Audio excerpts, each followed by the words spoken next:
So I'm here with Bill Dale, the founder of Beach Buddies, which started, I think it was 6.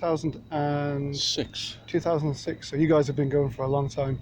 We have initially just two of us on a day when we were walking our dogs on the beach in the Laff Kirkmichael area, and the dogs were up at the high water line in amongst the sand dunes and the rushes, and came down to we walk. Human beings look here today. They're walking down by paddling in the water, which is what we were doing, and the dogs brought pieces of plastic down to us, plastic bottles, and they looked very old, some of them. So we went back up to have a look, and the plastic was 2 foot deep in a stretch of about 300 yards.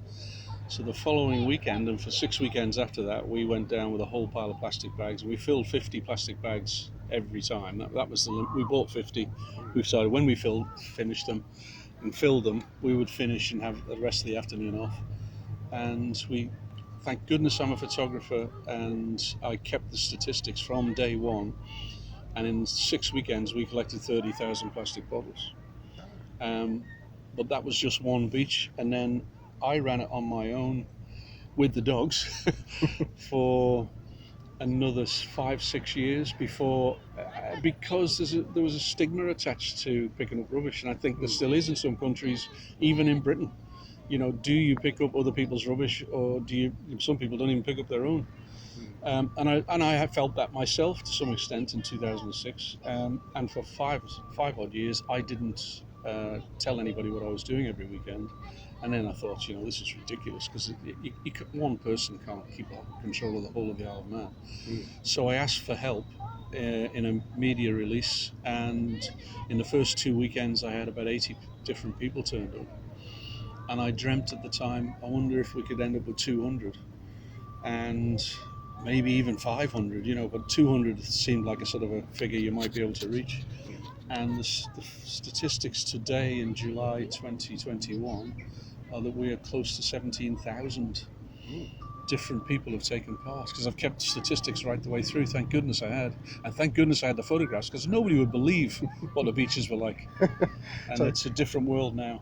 I did see on your website you have a tally, or a timeline really, of when you registered new volunteers, or how many people are registered at that time, and a vast number. Also very interesting that you are a photographer, because as we were talking about just before we started recording, this is a graphic design project. And it's all about how groups can come together to really create visual campaigns to make people aware. So as a photographer, you'll have a high degree of visual awareness already. Well, and you can also imagine that when I talk in schools, which now is absolutely the focus of what we do, it wasn't in the early stages. I did speak in schools, but nothing like I do now. I mean, this week alone, I've run about 7 events for schools and spoken in most of them at the same time. When you have photographs to show what it was like, and then in the interim periods, and then the unusual things that you find, then the children are fixated by that. I mean, it is a visual world these days, isn't it? That everybody's got a phone, and everybody's got a camera on their phone these days. So when I was a kid, nobody even had a camera.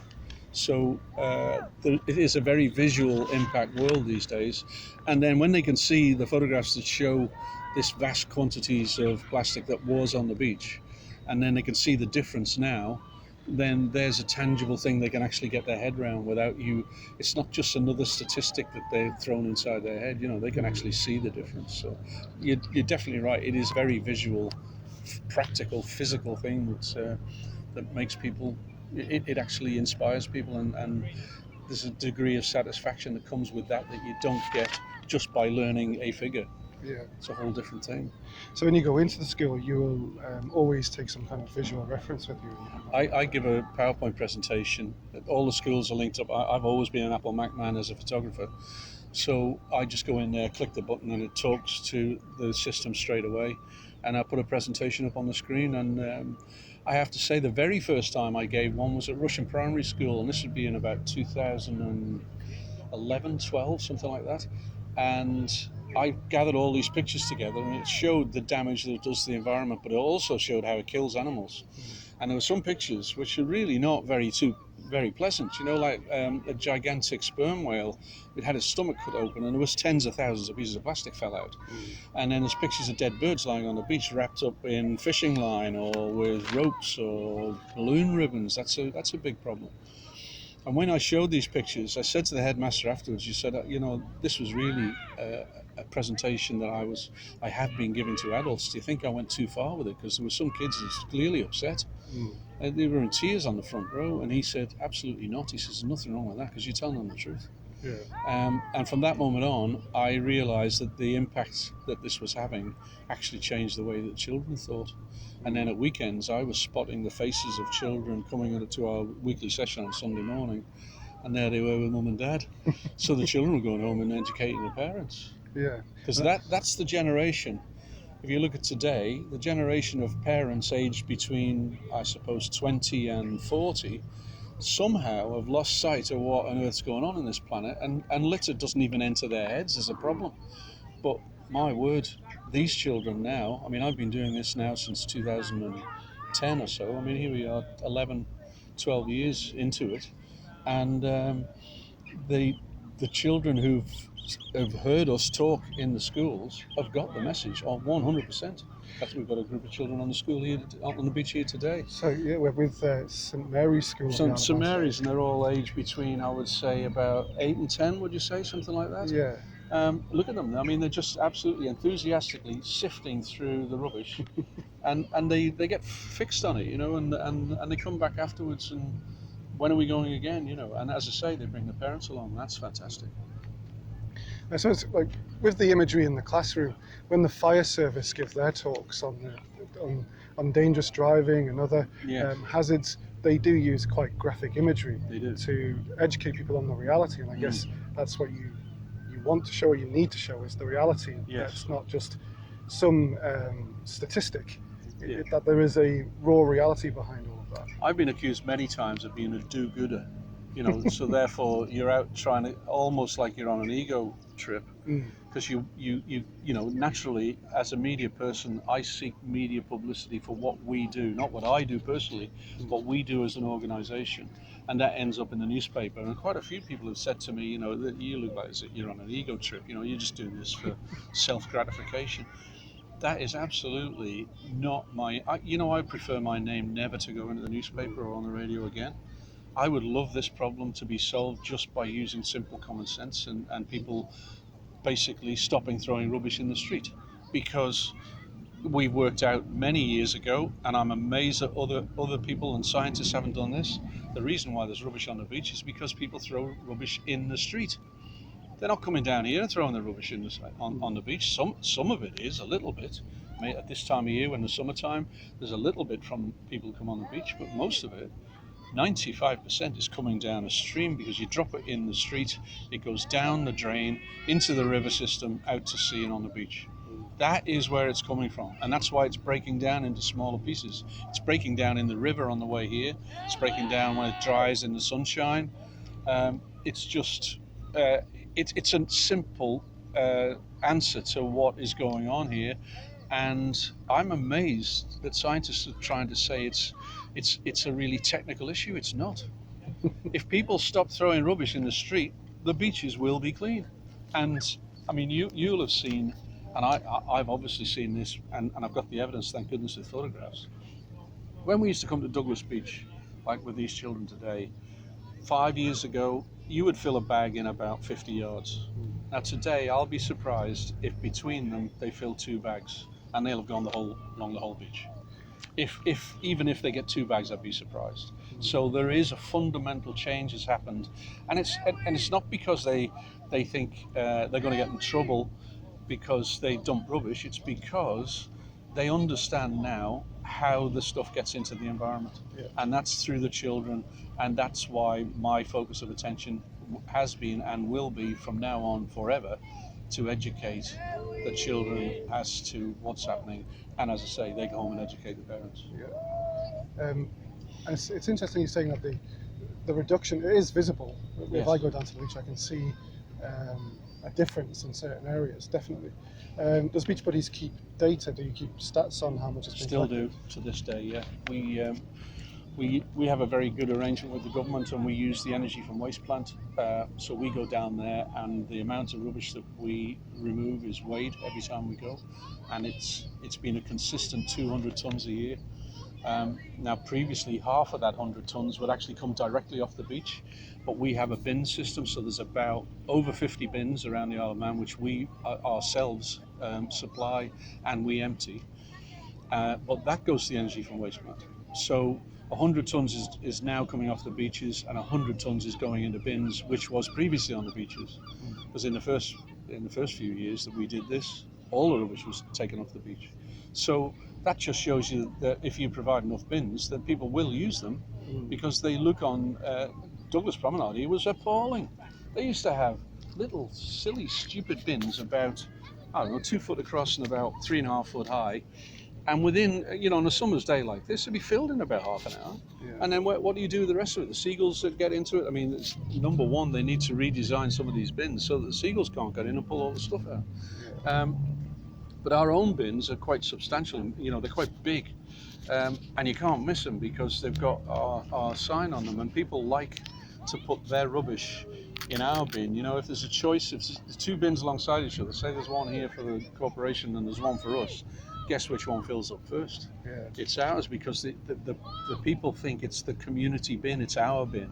So they'll fill our one up first and then the corporation one afterwards. Yeah. But I have to say, that's not criticism of the corporation, because they're very good and the local authorities are very good.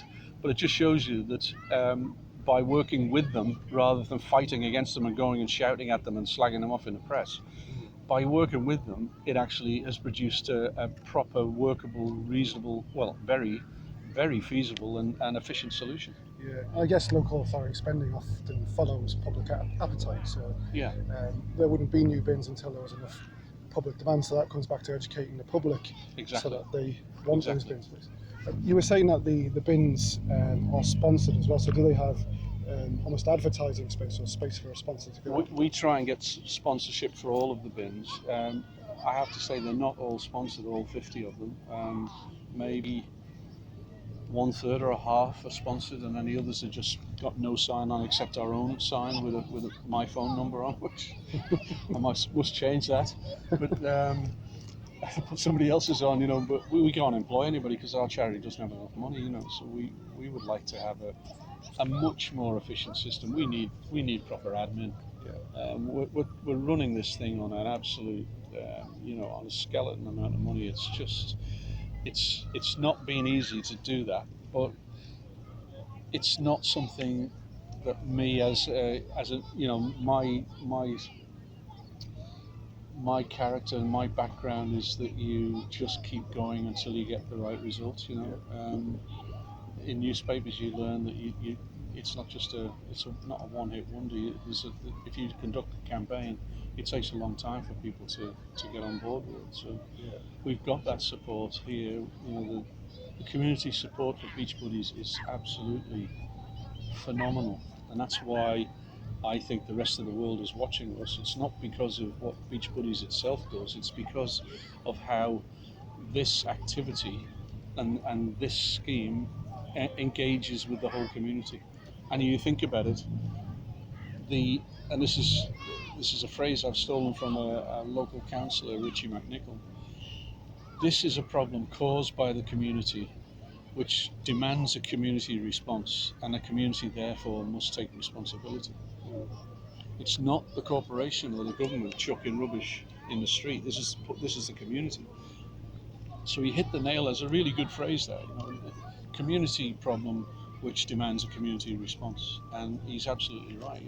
And imagine how much money that the government and local authorities would save if everybody efficiently used the bins properly, instead of having to, employ loads of people and vehicles to they could be better served doing other things, give them jobs doing other things in the community.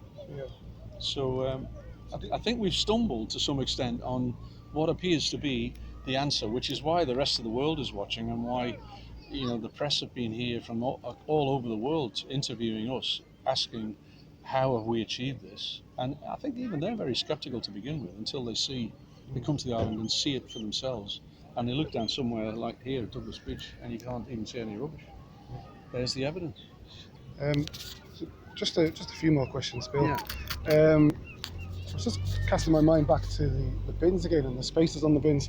Have they ever been used to display any of the imagery you take into the classrooms? Only one sponsor chose to do that. I tried to encourage them to do that, and this guy took 3 photographs, and it's before, during, and after. So the beach before covered in rubbish, during with litter pickers picking stuff up, afterwards clean beach.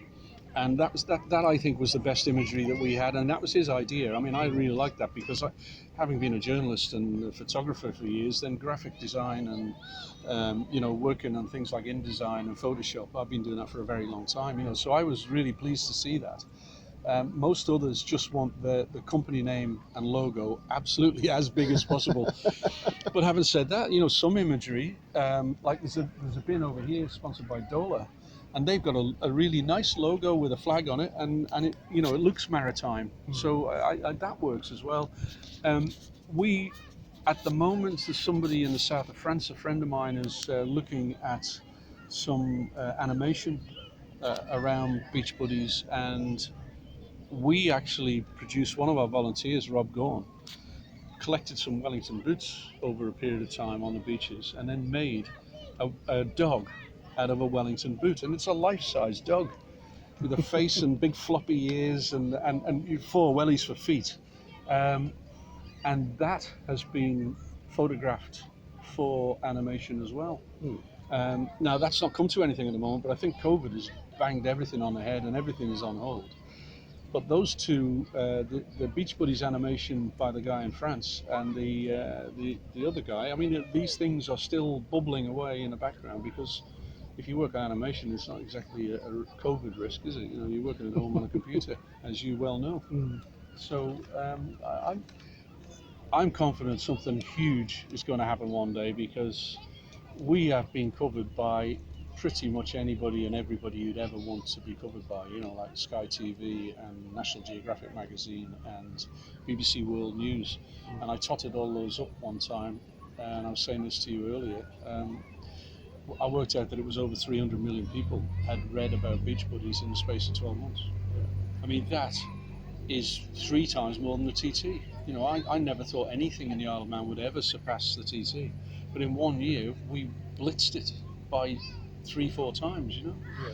So there's another thing that we should always remember, and I'm very conscious of this when I speak in public, and when my voice is being recorded like this, or when a video company comes along and wants to know the story again, is that the world is watching and has been watching what people are doing in the Isle of Man for quite some considerable time.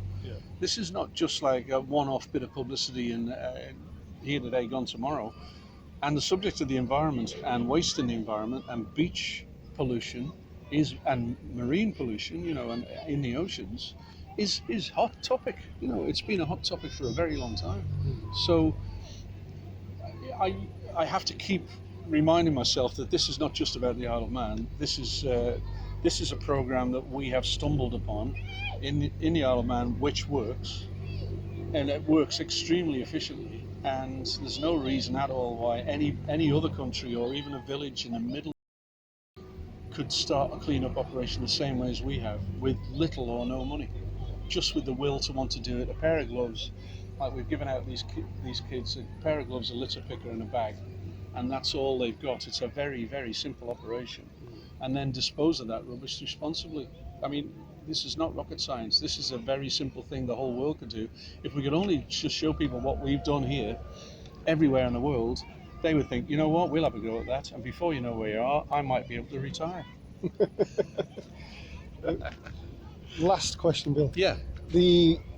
So in terms of it is a straightforward idea, getting people to go out there and just pick up the rubbish. Yeah. Do you think maybe there's a breakdown in communication between the science and the people who are living with the problem? Does science maybe make it sound overcomplicated, and therefore makes it sound like it demands You've just stolen the words from my mouth. Scientists have overcomplicated it, and they're forever asking me for figures, and I'm very happy to give the figures. And then they want you to analyse what's in every bag, and we've done that with OSPAR, which is related to our biosphere connection in the Isle of Man. So there's an organisation called OSPAR, and we 4 times a year on 4 different beaches in exactly the same section, we count every single item and then itemize it. But you know what? While we're doing all that, the first couple of years it's been knocked on the head while COVID's on the go. But in the first few years we did that, it took one hell of a long time to do it. I mean, it's really complicated. It's very time consuming. And I looked at all the statistics afterwards and I thought, well, it's not exactly rocket science. It's just these are individual items. Who cares where it came from? Let's just stop people throwing rubbish in the street. Because that is the answer. Because you analyse all these bits, lots of these little bits are so small you don't even know what they are. So the whole key to this, okay, it's clever enough to have statistics, but I don't think anybody's naive to realise that the beaches of the world are in an absolute shambles. And in the Isle of Man, we have the unique, fantastic position where we have, and it's been said many times, the world's cleanest beaches. Now, that's a nice thing, and a lot of people would think, well, if you've achieved that, that's, well done, pat on the back, go and have a glass of wine. Absolutely no chance, because if we've stumbled on the answer, then it should be something we share, and that's what I'm trying to do. That's why we've set up in Hong Kong, and we've got a branch coming in India. We've been invited to set up branches. You name any country, is pretty much we've been invited to go to. Now, obviously, while COVID is on, then that's all just put on hold for the time being. Across the world, people know about Beach Buddies and they know what's been achieved, and they can see the practical results on our website, on our Facebook page. And if they come to the Isle of Man, they can see the beaches. And that is the one thing. If we get more people to come here and look at what we've done, that's when the whole thing changes, because they realise I'm not just some guy on an ego trip looking to get publicity for what we've done. I'm doing this because I want to see our island as beautiful as it was when I was a kid. Yeah. And there is a future in that. There's no reason why we shouldn't end up with that ourselves. Now I think we'll end up with that forever. Let everybody else come here and see what we've done and follow up and do the same thing. And it comes back to us as well, I guess, because if someone throws something in the sea or litters on land 1,000 miles away, if it finds its way into the sea, exactly, it could eventually find its way onto a Manx beach. So. Exactly. And the other thing too, which you have to be very conscious of, is that when we throw stuff inland and it comes down the river here at Douglas, it goes out in this bay. And I was involved in setting up a Beach Buddies branch in Cleveland, just north of Blackpool. And to my utter embarrassment, as we were walking along the beach, there were 2 Isle of Man milk cartons. So that's where it's going, and the stuff that we have on our west coast is coming down the Liffey in Dublin, So even if you throw something in the sea and you think it'll go somewhere else, it's bad publicity for the Isle of Man. If it's got an Isle of Man label on it, it makes us look pretty stupid, So there's still a long way to go to get the message out there. I think you and everybody involved is doing fantastic work, and I'm definitely going to get down some more beach cleans myself. In fact, yeah, but I think what we try to encourage is for people to go out on their own or as a family. During the lockdown, we gave away about 800 litter pickers. I mean, that's 8,000 quid's worth of litter pickers. So that their daily exercise, we described it as a daily exercise with a purpose. So the family of 2 or 3 went out with 2 or 3 litter pickers in a bag and just cleaned up the streets around their area, And now I've got another, on the back of that, there's another 1,000 volunteers who've just become new to this, and they're not even on the beaches. And they are actually doing it in exactly the right spot, because it's stopping it going down the drain and into the rivers. Yeah. So that's been a really interesting thing to see, which works as well. And again, people see their parents doing it. Exactly. They grew up with that memories, they will do it. Exactly. And it changes. And once you've picked up rubbish and it's not your piece of rubbish, you will find, and this is the thing that people cannot understand, is that the mindset changes, and you cannot in the future, it is unacceptable for your brain to let you walk past a piece of rubbish in the street. And that is the thing that's changed in the Isle of Man. If we can do it here, and I've not even told anybody about that, that's just happened because that's the way a human being works. Once you've got it in your head that rubbish shouldn't be in there, picking it up, people actually say when you pick stuff up now, well done. Previously they look at you and say, what on earth are you doing that for? So that's what's happened here, and I've not told anybody that. That is something that's happened automatically because the human brain and a human being does want to see the place neat and tidy. And they all know that having rubbish in the street is not right. We all know that. You don't need to be told that by a teacher or somebody like me. It's obviously wrong. So, fingers crossed we get somewhere in the future. Definitely will. Thank you very much. You're very welcome. Thanks for asking me to be interviewed.